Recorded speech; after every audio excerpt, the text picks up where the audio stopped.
You're on 121.5, the emergency frequency.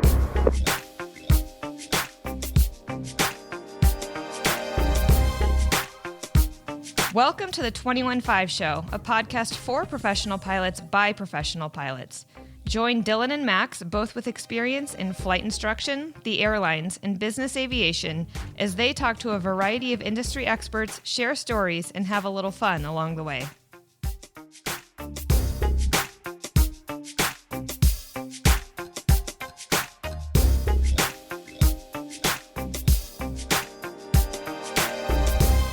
Hey there, welcome. It's another special episode of the 21.5 Show. We're continuing our look at the coronavirus and how it is affecting the aviation industry. If you're new to the show, welcome. This is the podcast for professional pilots by two professional pilots. My name is Dylan. I'm a pilot in business aviation, and I'll be joined by my co-host Max, who's a pilot at a major airline on the 737.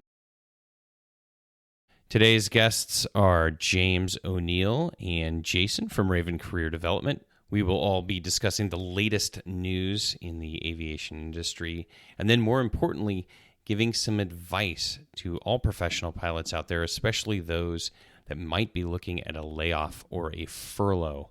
We'll talk about what we can be doing in the meantime to prepare for uncertainties, and also where to look for opportunity.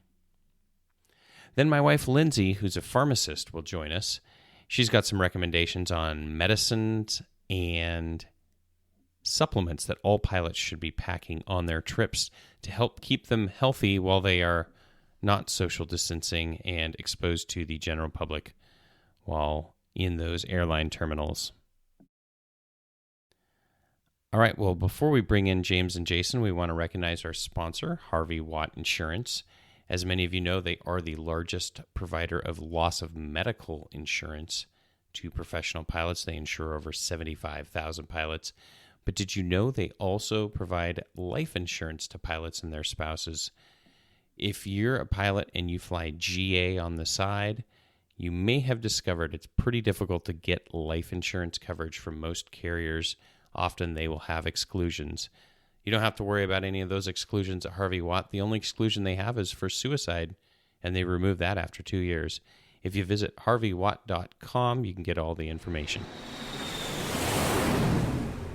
I've got Max on the line, socially distanced, and then a couple more guests for us. We've got Jason and James from Raven Career Development on the phone with us.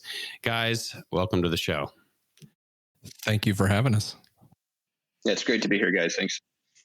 A lot has happened since we talked to you last, James, only just a few short days ago. A lot of fear out there, a lot of uncertainty. And we just wanted to get you guys back on the phone to kind of discuss what we're seeing out there and also the bright side. I mean, you were telling us before, there are still companies hiring. So it's not all 100% bad news right now, but it's time to recalibrate for a lot of pilots. So let's jump right into it. What are you guys seeing out in the industry? What are your clients telling you when you're talking to them on the phone this week?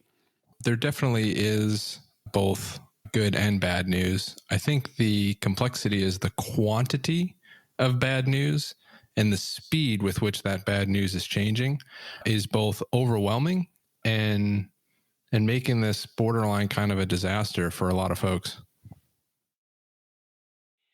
Disaster is a good word. I mean, here we're recording, we should say it's March 21st. It's a Saturday at about 5:30 Pacific time. You know, this information is just constantly changing.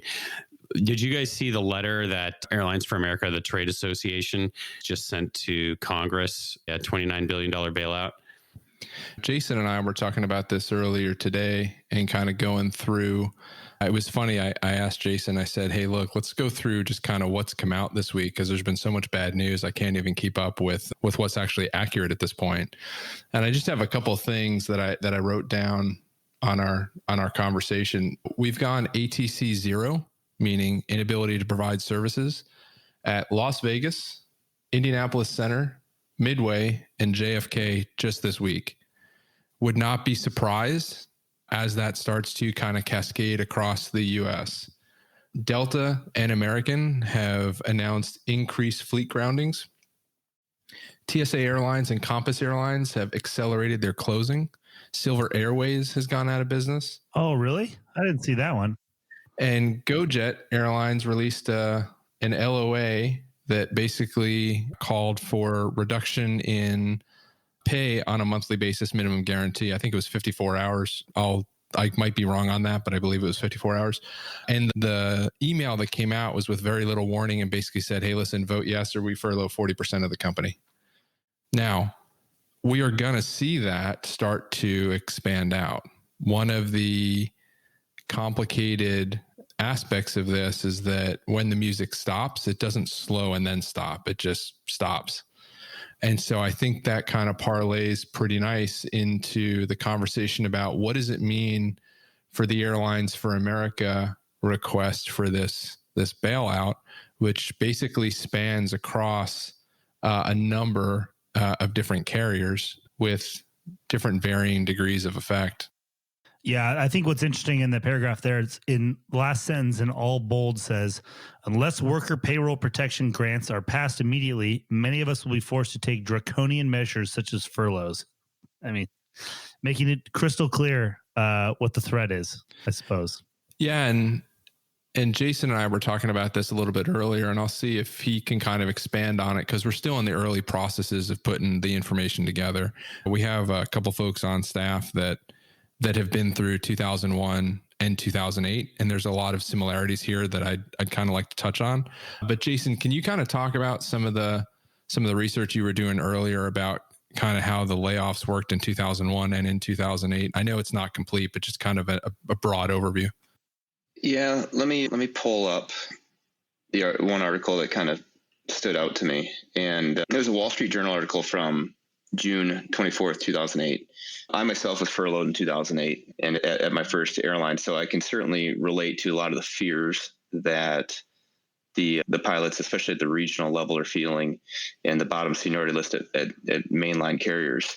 But in United Airlines in 2008 had 6,500 pilots. And due purely to the economic downturn, they announced 950 of them would be furloughed by the end of 2009, and the fleet reductions were going to be 100 aircraft. And that was primarily done because of economic downturn, but it was driven by surging oil prices, if you guys can remember. So the scope that I drew from that article was what we're dealing with now is, at least in numbers terms, is quite a bit larger than what we dealt with in 2008. 9/11 is something that I was doing a bit more research on, but unfortunately I haven't been able to pull together too much of that in time for the podcast schedule that we had tonight. So just for some context, because what's going on now is, and we can kind of expand on this here in a little bit, but it's basically shaping up to be somewhat of a hybrid between what happened on 9/11 and what happened in 2008. I don't think this is going to parallel either one of them exactly, but to give you an idea of the scope. So airlines like United, I think, what was it, Sunday? And it was Sunday of this week, so I apologize. I don't remember what the exact date of last Sunday was. But they announced a 50% cut of their flying at United, and then by Tuesday, they upped that to 60%. Delta flying capacity cuts 70%. American, in April, 75% international cut, 30% domestic cut, with an anticipation of more to come. Okay. So if we sit with those numbers, we're talking between 50% and 75% reductions with potential for more to come. Post September 11th had a 30% demand reduction with a request for a $10 billion assistance package. We're looking at 50 to 75% reductions with a request for up to $50 billion, 5 times what they requested post 9/11. Just to give an idea of the scope of how quickly this is changing. Wow. That takes you back.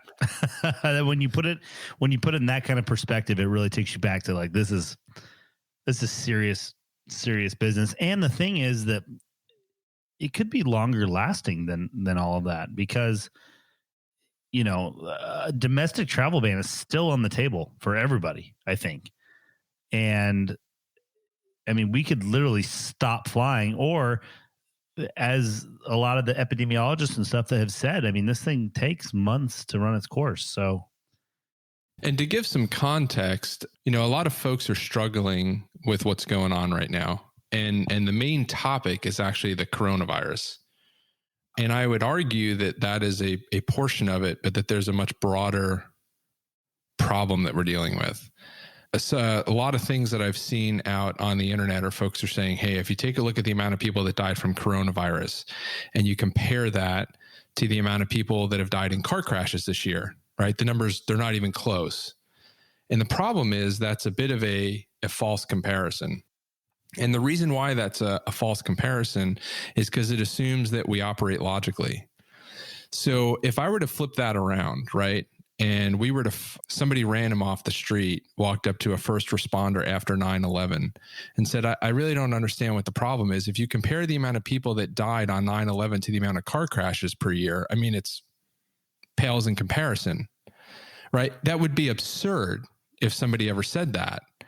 And we recognize that that would be absurd because it's not the quantity of people that died, it's how they died. It's where they died. It's under the circumstances that they died. And so when we look at it from that lens and we look at, hey, what was the emotional impact of 9/11? It's pretty easy to see it was very substantial. When we take a look at the coronavirus, there are a lot of similarities in the context of it's not something that the broader public expected. Right? If you talk to people about what were their dreams, what were their aspirations, what were their views on life on September 10th versus what was that like on September 12th, vastly different. And so when we take a look at this, right, the psychological impact of this is going to be long lasting. When you have folks that effectively a month ago had a completely normal life, and within 4 weeks, one, maybe two people in the household have either lost their jobs or taken substantial pay cuts, that has a psychological impact that leads people to say, hey, look, I'm going to save. I'm going to be more conservative in how I spend. Maybe I don't need to take that vacation this year.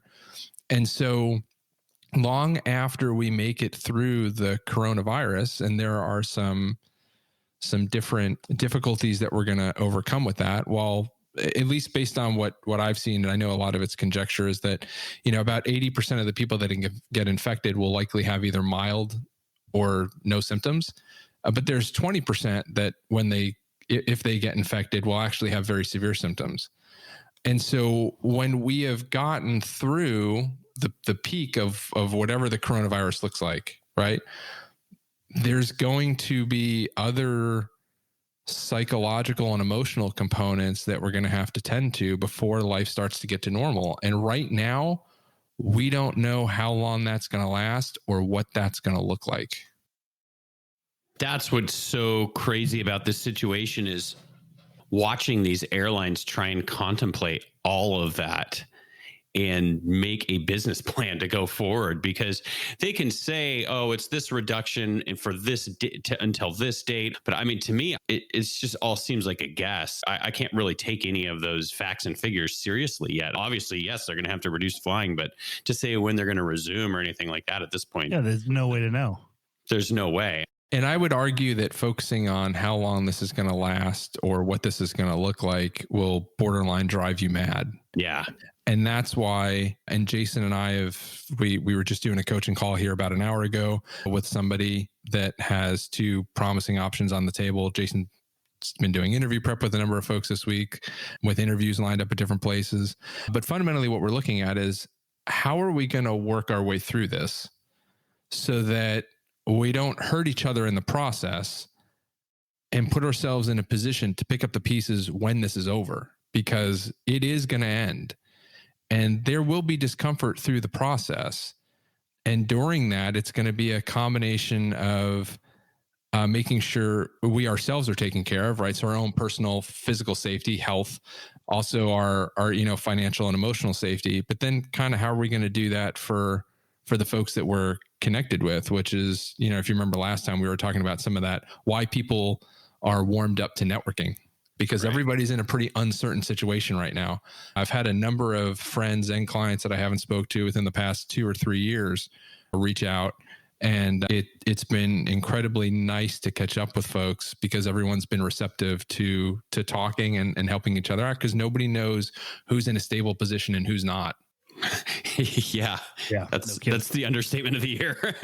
I don't think anyone knows if they're in a stable position at this point. It's encouraging that everything has not ground to a halt. At least you guys are still seeing some activity and people hiring. And again, during all the stuff in the past, I didn't know anybody that was out of job for the whole time or for extended. Everyone figures it out. And this is going to be the same thing no matter. Hopefully nobody gets furloughed and we can crank this machine back up in a few months, but who knows? I guess a lot of pressure on the federal government for this bailout, which will certainly take the edge off of the problem, but who knows if that. On that note, Jason's been talking to a lot of different folks. And so I'd be curious to kind of have him share some of the information that he's hearing. And then on that furlough note, there have been some positive messaging that's come out from management that I think when Jason's done, we should probably kick around, because I think it's probably stuff that people aren't necessarily focusing on or paying attention to. There's certainly some tea leaf reading to kind of pull out of there what's actually going on. But Jason, would you mind kind of sharing some of the news that you've been getting here over the past week or two in terms of some of the more positive things that show kind of what Dylan was just alluding to in terms of people not being out of work the entire time? Yeah, one of the really exciting things from over the last couple of weeks has been the fact that I'm still scheduling people for interview prep and working with them towards a pool position at some carriers, towards a job offer at others. There are multiple carriers, primarily in the cargo world, that are hiring now. There's one in particular that plans on hiring a couple hundred pilots this year. There's one ultra low-cost carrier that's hiring into a pool right now. And they're exploring different ways of getting these interviews done. Some of them aren't face-to-face, so it adds a different spice to the interview, preparing for that. It's always awkward to sit in front of a computer screen and try to get yourself hyped up and get yourself in that mode to do a true interview, especially for a major airline. There's a lot of pressure on you and trying to work down those nerves. But the exciting thing is we're seeing airlines that are still interviewing. We're seeing airlines hiring. And through some of the calls that I've had, I'm led to believe that we're going to see even a couple more companies start to open up their window and actually have people interview. I spoke to another carrier just a few days ago, and while they're not actually inviting people in for interviews, they are spending a considerable amount of time reviewing emails sent in to them, some of which are from people who turned them down a few months ago. Some of which have interesting language in them, which was interesting to have that conversation with the recruiters. But some, that had really good reasons or stayed where they were, or things like that can be overcome. And we like to work with people to try to find that solution. Apps are being reviewed, they're being scored, and they're being put at the ready to move forward when the opportunity presents itself. So there's pretty good level of optimism across the recruitment teams that I talked to in the last week or two. So can they even run right now? For the most part, there can't really be classes that can be run because of the rules that are in place about congregating people, right? As far as you guys know, or are classes still going on, or do you know anything about that? They're running classes right now. We have clients in classes at numerous carriers. Yes. And to add to what Jason has said, that's just on the airline side. If we use September 11th as a template and we take a look at kind of how some of this fear can affect, if you think about it, when we get through the coronavirus, there are going to be people that have capital on hand that are going to both need to travel and want to do it in small groups with people that they know. And so thinking through kind of the psychology of some of this, you can start to see, hey, here's where some of these opportunities are going to pop up.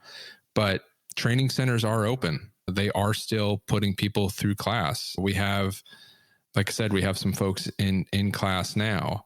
We don't know what that will look like in terms of will there be any disruptions if we do any shelter in place, which I don't know how much folks are familiar kind of with what shelter in place is.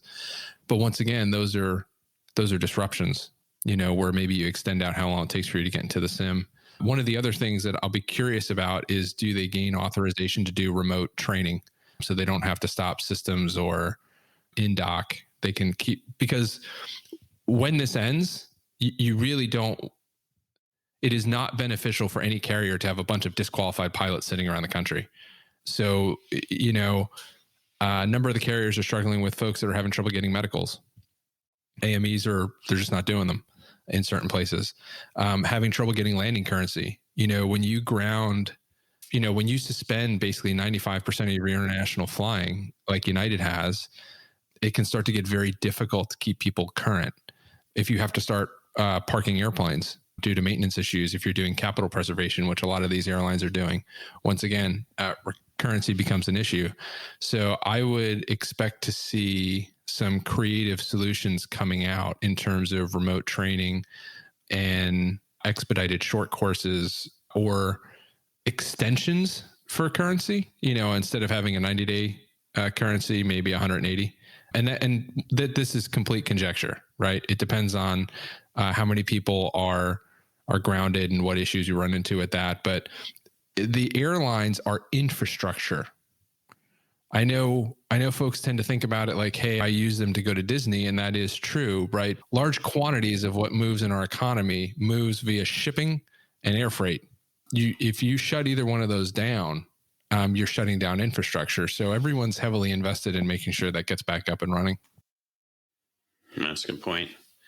Yeah. Well, I'd like to kind of shift gears a little bit and let's speculate on what's going to happen once things do improve, because you have all of our airlines in the U.S., from legacy carriers to the low-cost carriers to ultra-low-cost carriers and big airlines, small airlines, and the regionals, which is also, I think, a big question mark. A lot of people in the news, especially, glazes over. But you have everybody parking all these jets, and then to remobilize all of this is going to take certainly some time and effort, and you have training that is queued up and all that stuff. So what do you guys think that's going to happen between the legacies, then like Southwest and Spirit and Frontier, who operate a single type of airplane, and how all that is going to kind of work out? Yeah, well, it seems to me the big push behind, and I'm purely guessing here, but it seems to me that the big push behind getting the support from the government to receive this money, the $29 billion, the $58 billion, whatever that dollar amount is, seems to be to keep the airline environment in place so that they're able to quickly pivot back towards full aircraft and paying customers. If this was a standard economic turndown where it was a cost, a direct cost such as oil or the terrorist attacks on 9/11, we saw fear. We saw expense drawing these things down. Here, it's fear associated with the sickness, but also it seems to be that there's a timeline associated with the sickness that we believe that we'll be able to get over, and then start seeing corporate bookings come back, travel for vacation type bookings and things come back. And to request this money, I personally believe they're doing it so that when that demand comes back, and they're expecting it to come back quick, and with high demand, they'll be able to spool back up and get things going again. We have seen a couple of the airlines, or at least one specifically, that mentioned that when this is done, they're going to emerge a smaller airline. We don't know what that means. We don't know at what size. We don't know how that's going to affect the pilot population and flight attendants and everybody else. But that airline has made that mention, but they're also still running classes right now. So it seems that they're following through the commitments they have right now, which is nice to see. And they're positioning themselves so that when the customers come back, they're able to turn it back on quickly. Yeah, that's good perspective. Essentially, what they're looking to do is try and hit the pause button on the whole business versus repositioning for a longer term situation. Everybody just wants to freeze and just let this thing roll through and then unpause it and hit the ground running again, which hopefully that's possible. Well, and that gets back in terms of what people do. So as the slowing continues, which I don't think this is probably controversial at this point, but it's clear that we're going to be in some level of slowing, right? We may get further travel restrictions, we may get more shelter in place, but as that slowing continues, the discomfort's going to kick up. If you think spending a week at home with your children is tough, you've been doing it for a month and you haven't gotten a haircut. So not a problem for some of us. Yeah, well, there you go. So what happens in those situations is you end up with a boatload of downtime. And what folks tend to focus on is the fact that they don't know when the downtime is going to end. So they kind of spin themselves in a circle. And what they're really doing is wasting a pretty huge opportunity to get prepared, because when it starts back up, it's pretty borderline close to what it was like for the spool down, right? Where you were like, hey, everything's okay. Boom. Hey, everything just kind of grinded to a halt. Well, the reverse happens. And when that happens, if you're not ready for it, you're left scrambling and you're 1, 2, 3 months behind. So the first thing is, with that downtime, is taking advantage of getting yourself prepped. The second side of it is and I know this one is much easier said than done, right? But it is to start relaxing, right? Everybody is getting a break from the day-to-day grind of life. And I know it's really uncertain right now in terms of how long that's going to last, and that tends to freak a lot of people out. But when the music restarts at full speed, right, you're not going to have that downtime. And so getting yourself well rested, getting yourself in a good spot physically, getting yourself in a good spot emotionally, getting yourself in a good spot qualifications-wise, career-wise. We were having an internal conversation about this the other day about, there's, like I said, a multitude of us that went through September 11th and 2008. And the number one biggest regret that everyone said was, hey man, when it spooled down, I thought it wasn't going to come back and I didn't take advantage of the professional development opportunities. And so when you're sitting at home watching the 17th season of SpongeBob, there kind of gets to a point to where you're like, okay, hey, how do I, instead of fighting the downtime, which I promise is a battle you're going to lose, it becomes a matter of how do you leverage the downtime to do something positive for yourself. And I think Jason probably has something to add to that. Yeah, it's interesting. I know James and I both spoke to a client of ours that we worked with and successfully got to a major airline. And we spoke to him over the last 2 days, reached his goal.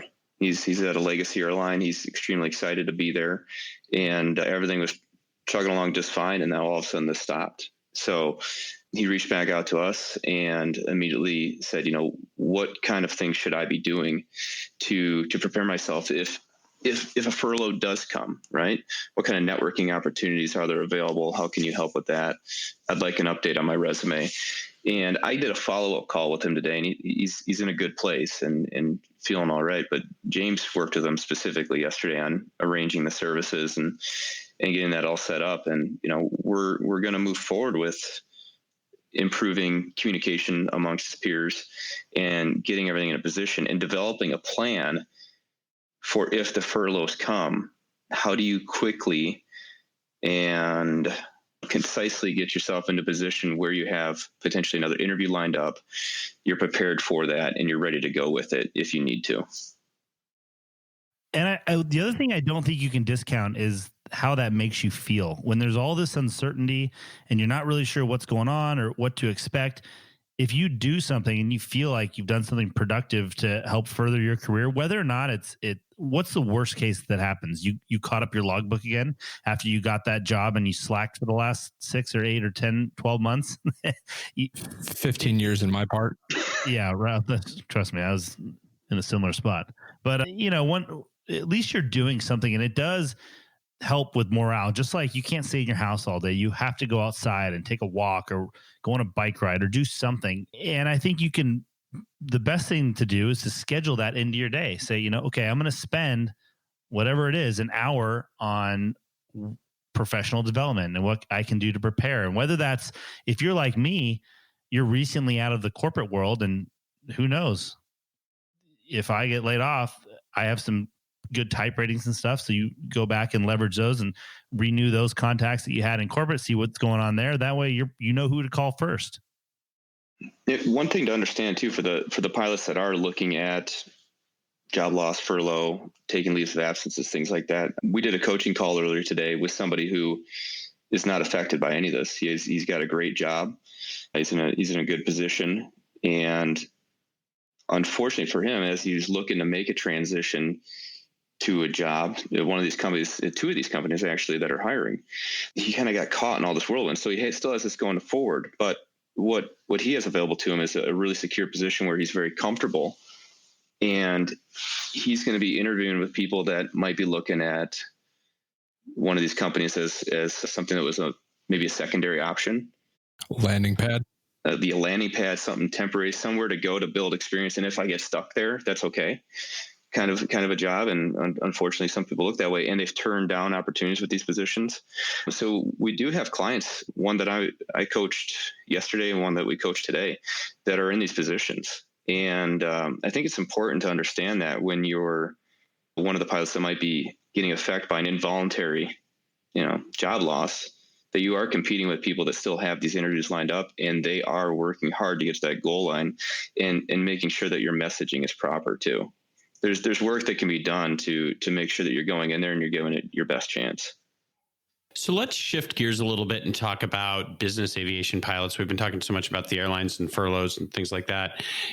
I've been seeing a ton on pilot social media about kind of the perfect storm between the virus and also the falling oil prices. I've seen a bunch of pilots flying for oil companies losing their jobs in the last week or two. For business aviation pilots, it's a different type of a journey. Have you guys been working with any clients in that sector, or do you have any advice for business aviation? So we do. And the beautiful part of this for them is this slowing is affecting everybody across multiple different segments of the industry. And so when you're in corporate aviation and you run into a situation where you lose your job, like the oil companies, along the lines of what Jason said earlier, it can be easier to get your messaging right because there's some very compelling arguments you can make that say, hey, look, you're going to be getting bombarded with people that are coming in to use this as a short-term position, right? I both have the experience and I'm going to stay here. A really good example of that is in 2009 is when I was told I was getting laid off. So I think it was November 2009. And so not a great time hiring season wise, right? It's basically the Christmas season.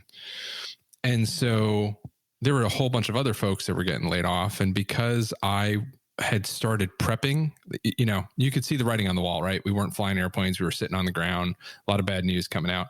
So I started doing prep work.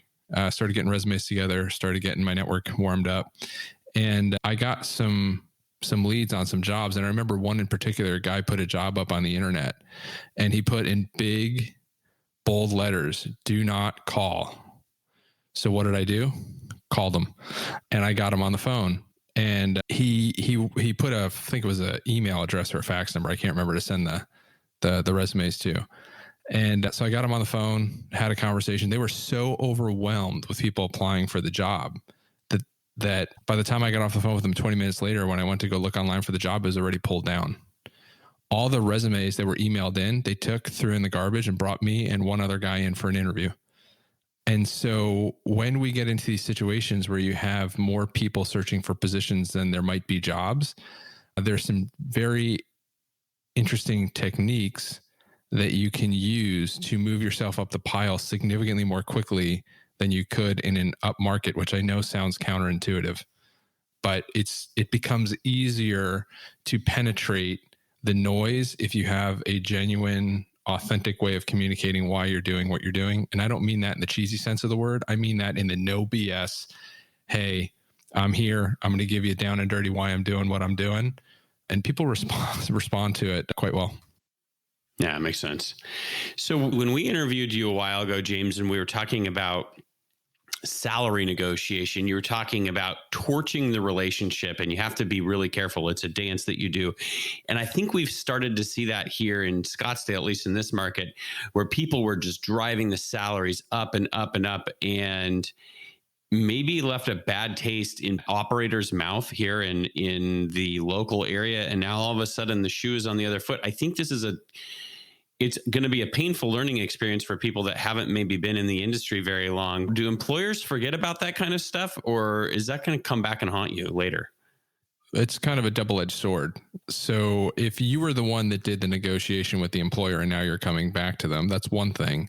But it's a different scenario when you're paying for the negativity by someone before you, right? So meaning you're going into a position and now negotiating against somebody that feels like they were taken advantage of by somebody else. So now they're going to take it out on you. Mm-hmm. And so we have some negotiation techniques that we use that are very effective in that area to, first of all, discern what is the temperature of the person that I'm dealing with, so that you can then take different negotiating positions to soften that blow. Look, obviously, when you get into a down market, your leverage changes. We won't know until we get towards the other side of this what the demand for corporate aviation looks like. I would not be surprised if, like, post September 11th, we see a pretty sizable uptick in it.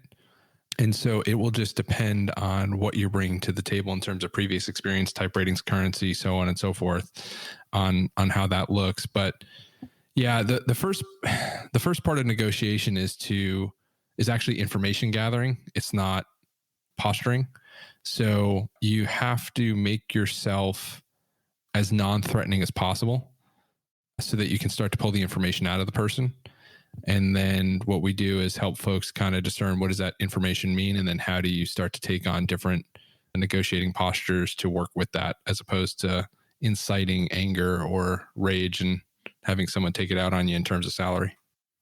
Yeah, there's plenty of anger and rage to go around right now, so it's probably good to spell that down. It's kind of like going out and dating someone that just got through a really, really, really bad breakup. You are going to pay for that. And so a lot of that is, how do you start to distance yourself from whatever that previous relationship was, so that you're not taking the brunt of it and you're able to reshape a new relationship moving forward. Sounds like a man who speaks from experience. Well, I've been on my fair share of tense negotiations is probably the best way to put it. It's not fun getting things thrown at you. Oh, man. Well, guys, we have a couple listener questions that people submitted to us via our Instagram, and I wanted to throw them out at you. I'm sure you guys hear this all the time. They say, I'm working on updating my logbook. I'm considering switching to a digital logbook. Is this a good idea? And if so, how do I print it out for an interview? All right. I love electronic logbooks. And when people brought them in, the beauty of them is I can review them quickly. I can find information fast. And if it's not able to be found quickly in the printed format, we tell people to either leave their cell phones behind or leave them turned off when they go into an interview. If you're really struggling to figure out some sort of calculation, whether it's an iPad or a cell phone or something like that, it's really easy to go in there and click and change, right? So at the regional level or something like that, I think that's typically somewhat acceptable. Mainline, you want to go in and make sure things are really polished and you have the times that they're looking for, 8710 data type stuff. But have them just printed in a nice, clean, concise way, orderly, I'm fine with. And my personal logbook is printed out in a paper format where I put it on a somewhat heavier weight paper, laser printed at FedEx Kinko's, and I have them bind it for me. Clear plastic cover. It's got a real simple logo on the front that just, it's Logbook Pro is what I use. So I use their generic logo with my name on it. And then make sure you go through and that you authenticate and sign every page of that logbook. The important thing about switching is make sure you're still bringing your original logbooks with you. And the reason that that's so important is if you do have, or if you're saying that you don't have check ride failures or things like that, the interviewer verifies that by looking through endorsements, looking through, hopefully you tabbed out pages where you had your check rides, and by reviewing the flights before or after, or the oral examination events in the back, we can discern whether or not you failed a check ride, right? As the interview team, and we can find that data and figure it out based on what endorsements you have, what notes you have in the book. And sometimes it actually helps the interviewee actually better explain it when you can see it there and you can read the notes. Okay, reviewed Chandels. Okay, you must have had a problem with Chandels. Is that, oh yeah, I remember having an issue holding my pitch in the turn. And drops through, and that's what unsat it on. Great. We want to make sure that we get the full picture of it. So bring the old ones with you. Just make sure everything's nice and orderly. You bring everything you got so that if there are questions, they can be found. That makes sense. I was thinking of a good business opportunity here. You train your kids are just sitting around for the next few weeks. Train these kids to convert the paper logbook over to the digital somehow. There's an opportunity there somewhere. I don't know. How very early 1900s of you. Yeah, exactly. Listen, I didn't say you can pay them. Yeah, and then we'll go harvest to the wheat, Dylan. Good call. Exactly. Right. Some other things to consider with the logbook. There's kind of two schools of thought. Some folks will just digitize from today moving forward. I'm usually a pretty big advocate of digitizing all the paper stuff as well. If you're anything like me, I've got, I think, 3 paper logbooks. The first one has whiteout in it, and not in the part where you add it up, the part where you actually log the flight time. So, everybody has different issues with their logbooks. So digitizing them, the whole thing, makes them very clear and very consistent. If you have a professional company do it, a lot of times they'll find the errors for you and you can resolve them in the electronic version. And then like what Jason said, which is having it printed out and bound, usually that's going to be more of an airline thing. Corporate folks don't really tend to care about that. But on the airline side, if you ever need to, you can always just print it out and bind it, and it's a much cleaner presentation. So plus now, especially when you're looking for different positions, depending on what it looks like when we get the other side of this, they may start putting requirements of times and type and so on and so forth. And that digital logbook allows you to get those numbers a lot quicker and a lot more accurate. So don't kind of forget that you can really leverage that.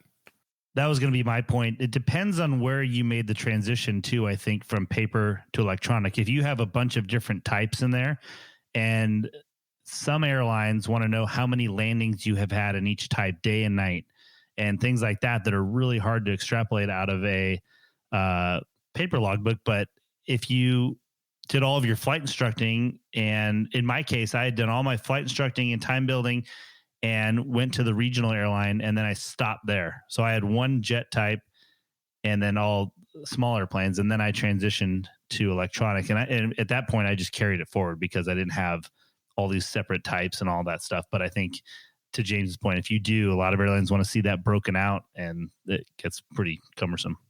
You're better off just putting it all in electronic is going to take you just as long to start adding up all of your night landings in a, beach jet or whatever. Yeah, and it is okay to carry it forward.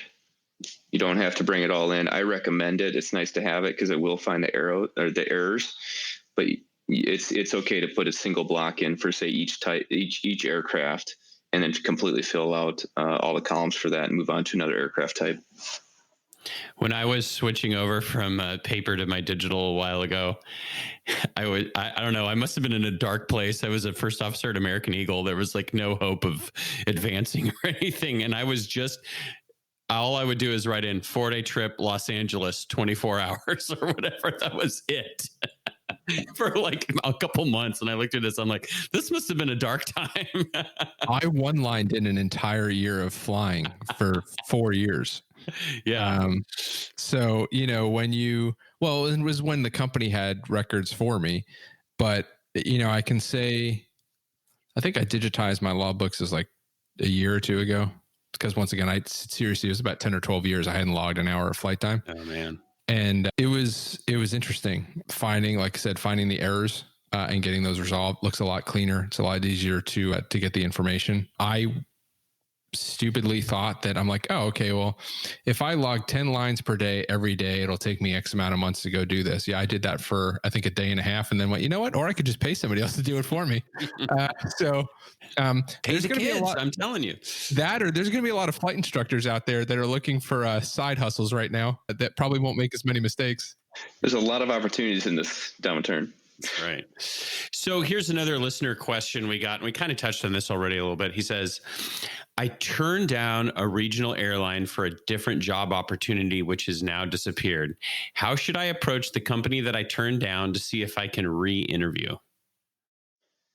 I'll start with that one and then pass her to James. This has come up this week, and personally, it's not something that I necessarily want to just put out there. Here's what you do, because it really involves learning about the individual, learning the circumstances around it, and crafting the proper message to the recruiting team, being humble about it and explaining potentially explaining the situation around there.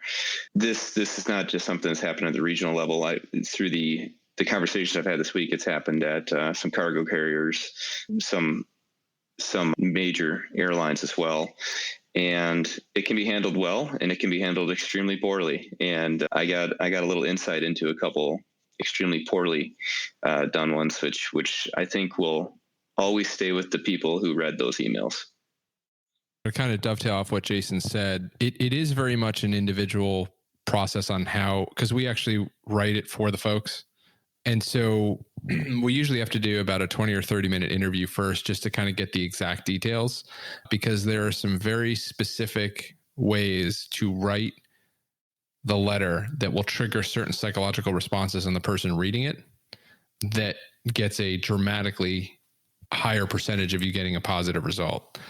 Walking back in, it's like dumping somebody before prom and then coming back a couple of weeks later and go, hey, just kidding about that. Do you mind if we kind of go back and, you're not gonna, begging is not gonna work. Hey, didn't really mean to do that, isn't gonna work.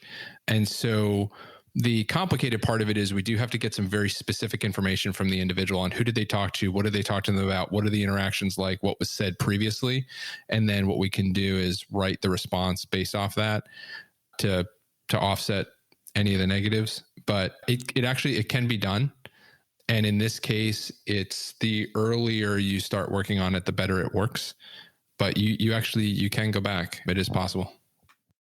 So overall, what have you guys seen is the biggest issue that pilots are struggling with right now? So I want each listener to kind of put themselves in the position of being somebody that's at the bottom of a seniority list in a position that 3 months ago was considered significantly better than the job that they're applying for right now. Real easy example. If I said, would you want to be a senior international wide body captain, right, at any legacy carrier? That would have been a really, really, really great job 3 months ago. Right now, it's probably still going to be a really great job, but depending on where you were on that seniority list for a legacy carrier, what seemed like a really stable position 3 months ago may not feel that way now. So now you're at another carrier, you're at a corporate operator, and the big question that they're going to be asking is, why do you want to work here? And what are you going to do if XYZ company calls you back? And being able to give a quick response that deactivates the concern in the other person is the biggest thing folks are struggling with right now. Interestingly enough, in 2010, when I was applying to other corporate positions, I had just gotten laid off from NetJets. That was the biggest thing that I had to combat, was I would walk in and I would say to someone, hey, I want a job. And they would go, yeah, but you're just going to get recalled in 3 months and then you're going to quit here. Now, I knew that wasn't the case, right? I knew it was going to be significantly longer than that. It ended up being about 4 years. Nonetheless, it took a bunch of rejections before I figured out how to neutralize that. And it was able to actually start getting job offers. Many people in this market are going to be dealing with exactly that. Somebody's going to say to them, hey, listen, you're at XYZ company. That's a better job than what we're going to offer you. So number one, why do you want to work here? And number two, how do I know you're not going to quit when they call you? And if you give a really, really generic BS answer, they're going to sniff it out in a quarter of a second and you're going to get bounced out of the interview. And if you sign up now for $19.95, we will have all the answers to that question and more. Well, and the interesting thing about it is there is no one size fits all answer to it. And exactly. It's really hard for people to see that until they go through the process. It's like, because the problem is everybody's focusing on what does the recruiter want to hear? Mm-hmm. And you can't do that. If you go into an interview with the mindset of what do I think this person wants to hear, you are going to come off so fake. It's not even funny. I mean, the recruiters are effectively the most attractive person at the bar. They are used to people coming up and lying to them to get them to go out on a date with them, right? So these people are professional lie detectors. And so the things that we coach people through are actually uncomfortable to do and proven to be seriously effective. So half of it is just working with them to get the right answer.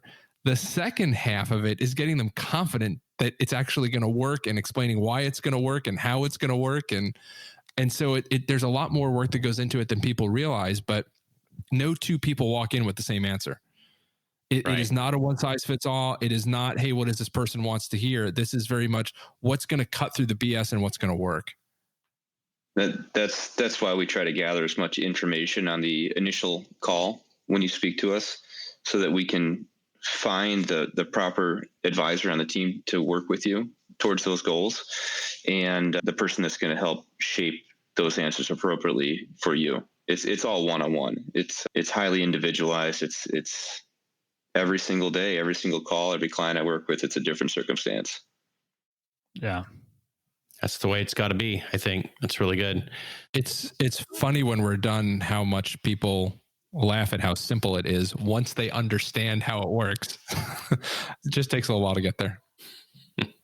All right. Well, fellas, thank you so much for taking the time to speak to us today. In these uncertain times, it is comforting to hear that there are still opportunities out there and all is not lost, but we might have to deal with hitting the pause button for a little bit. So James and Jason, if people want to get a hold of you guys, what's the best way to do it? So they can check us out on the website, www.ravencareers, RAVENCAREERS.com. They can click on the contact us link, or there's a link at the bottom of every service page that'll bring you to my or Jason's calendar to schedule a time to talk. We can kind of learn a little bit more information about you and help you figure out what might be the right path for you to move forward. Awesome. Thanks for calling in, fellas. Appreciate it. Thanks, fellas. Appreciate it. Thank you. Thank you. Yes, Howard.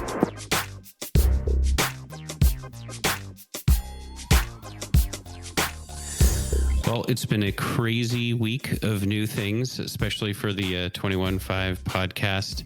I'm sad about the circumstances about why I'm having our next guest on the show, but I am excited to welcome my wife, Lindsey, to the program. Thanks for joining me today, Lindsey. Happy to be here. So I asked Lindsey to join us on the show today because she is a pharmacist. And I know there's just so many questions out here with the coronavirus and pilots. And I thought maybe she might be able to give us a little bit of insight on some of the basics. All right. So Lindsey, first off, a lot of pilots and flight crews, flight attendants, they don't have a choice. They still got to go to work right now. And everybody else is avoiding air travel, but they're right in the thick of it. So what can flight crews pack in their bags, over-the-counter medication? What can they bring with them to help them in case they do start to feel ill on the road? Well, keeping in mind that the main symptoms of coronavirus are cough, shortness of breath, and fever, probably the most uncomfortable of those and most easily treated with over-the-counter medications is fever, which you can get your typical ibuprofen or other anti-inflammatories, or also Tylenol, which is acetaminophen-based medication. So you got to get one of those at least in your bag in case you develop a fever while you're on the road. It'll make you a lot more comfortable. One thing to keep in mind, I know a lot of people are hearing things about not using NSAIDs or non-steroidal anti-inflammatories, which would be your ibuprofen or your naproxen. There's some evidence, and I think this came out of France, that these medications actually cause the coronavirus to be worse rather than helping. So we don't have a lot of evidence one way or the other on this. I think the World Health Organization officially ruled that they do not advise against it. Go ahead and take it if you need it. If you want to play it safe, then go with Tylenol or acetaminophen-based medications. If you're looking for fever, it works in an entirely different way, and for other reasons might be the one to go for when you're trying to reduce your fever and get more comfortable in that aspect. Otherwise, other than that, you can look toward some kind of supplements, vitamins, natural products. Of course, everyone thinks of vitamin C. You could shoot for that. There's also zinc, and then supplement elderberry is actually very popular now, especially for people with children. May have heard about it for immune boosting and kind of relieving symptoms of common cold and flu symptoms. And then, of course, probiotics, which are good for a myriad of reasons, but great for your immune system. And are all those things you can basically take just in a pill? Like it's nothing that needs to be refrigerated or anything if you're packing it along? Right. Some probiotics, many actually do require refrigeration, but there are really good products on the market that do not. So watch out for that if you're going to be traveling. And you'll want to read up on those. I don't have the resources with me now to give you some name brands, but probiotics are worth researching. You'll probably spend a good amount of money on them, but they're usually worth it. Get a good product. And of course, look for the refrigeration factor. If you're going to be traveling, you can find something that you can pack without being refrigerated. Okay, that makes sense. Yeah, I've been seeing a lot about vitamin C online, people posting. I mean, it's hard because you're on social media, so you're seeing these accounts of people that supposedly have had the virus or know somebody that did. And then they're saying, oh, when we took a lot of vitamin C, it really helped. And so that's kind of stuck with me, but who knows if it's really accurate or not. It's just a screenshot of a post somewhere. But there are different types of vitamin C though, right? It's not just like the big tub of pills like I buy at Costco. Sure. I mean, yeah. And what you said too, who knows how much truth there is to it, but it's worth exploring, and it certainly can't hurt. I would, if you're going to go into kind of Emergency or some of those other products, wouldn't try to double or triple up on the vitamin C, but taking a normal daily dose of it, you may as well give it a try. One that we looked into, as you know, when our 6-year-old son was sick not too long ago and had a bunch of stuff going on, and we tried to kind of avoid getting it ourselves and our other child, I was looking into a product called Lipospheric. It's LYPO-spheric vitamin C. And the thought that with that one is they've encapsulated it in this, it's called a liposome, which is basically mimics this compound called a phospholipid.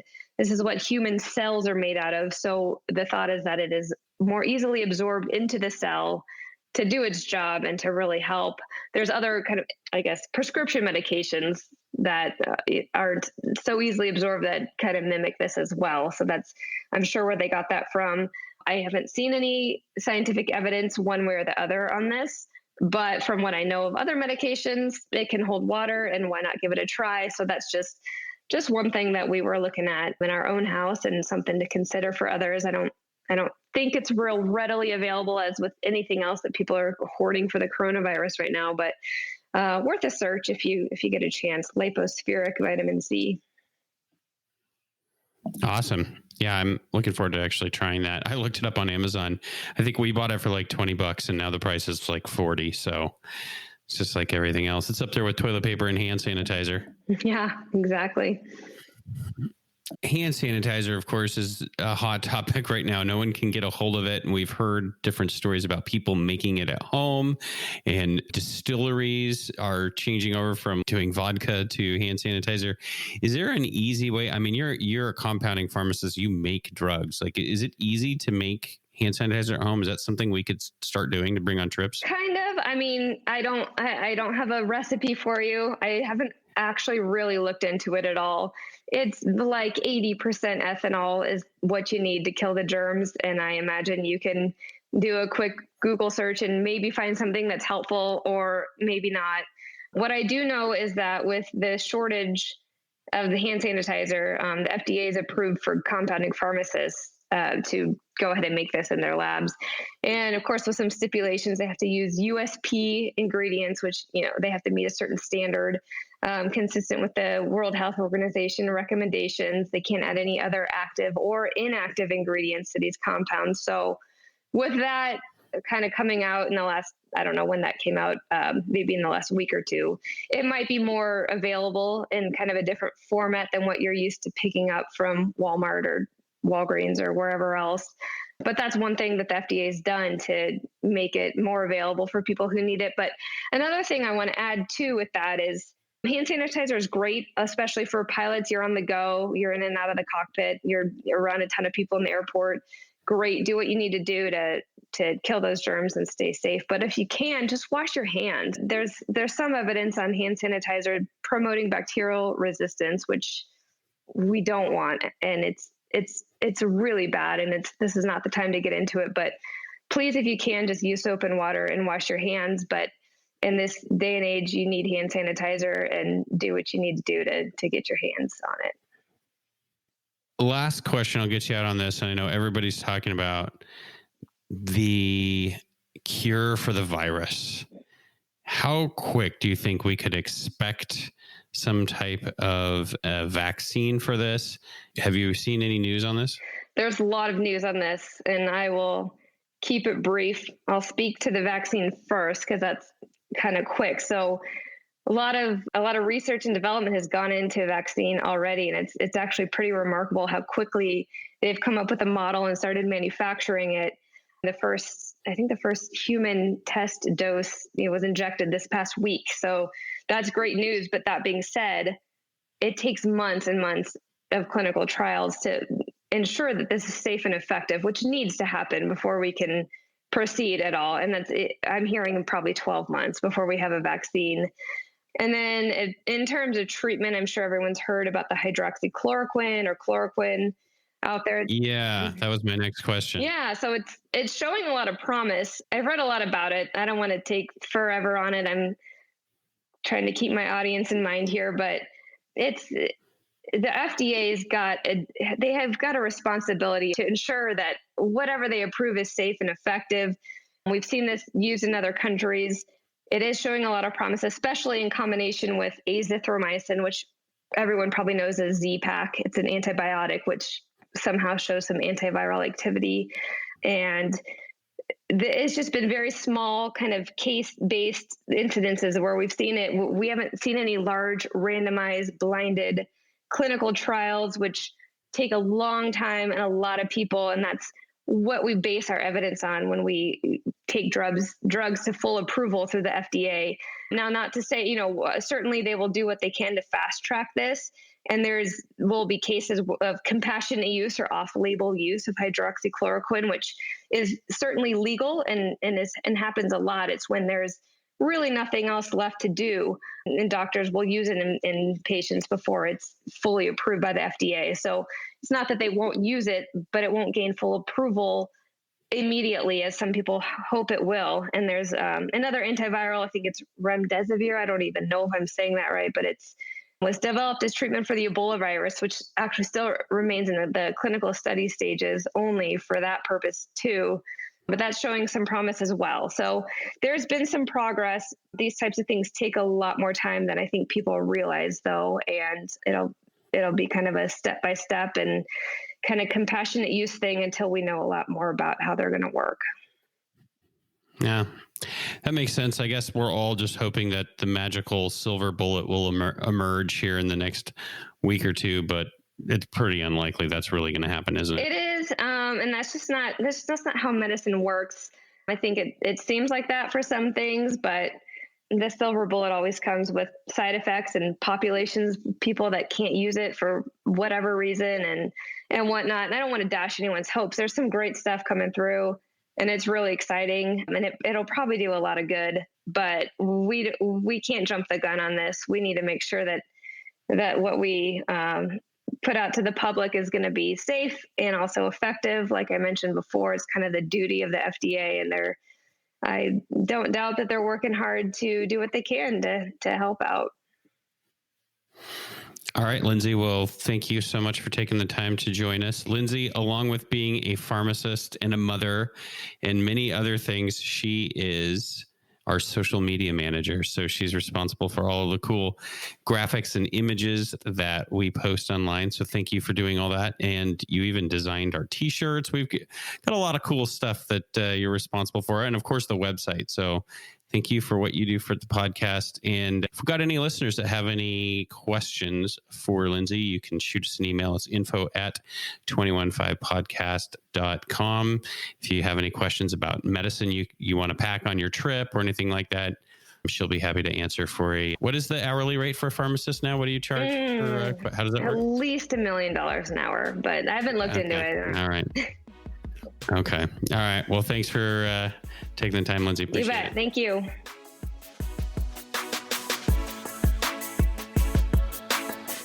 That's going to do it for episode 26. Thanks so much for tuning in. Thanks to James and Jason, and of course, my beautiful wife, Lindsey, for joining us. We'll get back to the mailbag, funny stories, and more of your favorite segments in future episodes, so keep the emails coming to info@215podcast.com. And be sure to follow us on Instagram. It's @215podcast to see all the latest aviation license plates, as well as the medical bulletin updates Lindsey makes for us. And of course, a good meme now and then. Until next time, remember, flexibility is the key to air power. Rock on.